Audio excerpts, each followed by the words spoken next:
Hi, I'm Dr. Heather from Wellspring Chiropractic Lifestyle Center. Today we're talking about the TMJ, and I specifically want to go over a little bit more detail on the anatomy of the jaw joint itself. So it turns out that in every joint in our body, we have nerve fibers that are carrying messages to our brain, and they're called mechanoreceptors because they are measuring what kind of motion is happening in that joint. So every joint in our body has mechanoreceptors, and that feedback to the brain helps the brain to determine where the body is in space. That's something we call proprioception.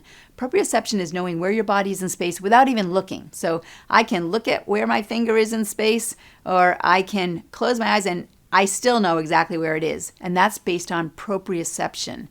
It turns out that there are two areas of the body that have the richest amount of proprioceptive fibers, and that is the jaw and the sacroiliac joints in the low back.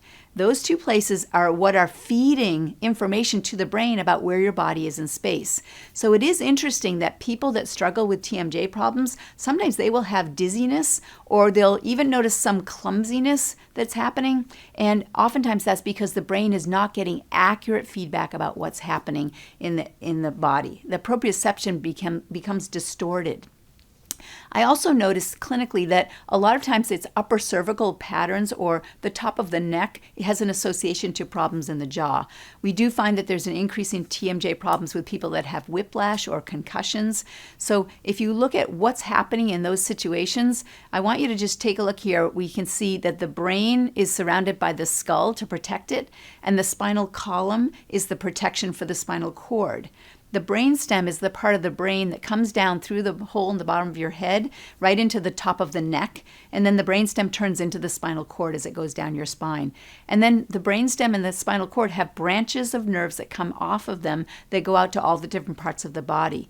The nerves that are innervating the whole jaw area, the muscles and the joints in the jaw, they come out of the top of the neck. And so if these vertebrae get misaligned in some way, it can actually put pressure on those nerves. And now the messages that those nerves are carrying from the brain to the body and from the body back to the brain, those messages get distorted or altered, or the information becomes more vague. And now the brain doesn't have a clear idea of where things are and how to run it properly. And that can be one of the factors with TMJ that is often overlooked. So I hope that you found this useful. If you do have struggling with it with your friends or your family or anybody you know that is struggling, please share this with them because it may give them an insight that they hadn't considered before, and it may be the thing that can help them. Please share this video. I'll share more with you soon on what we do in our clinic to correct these problems.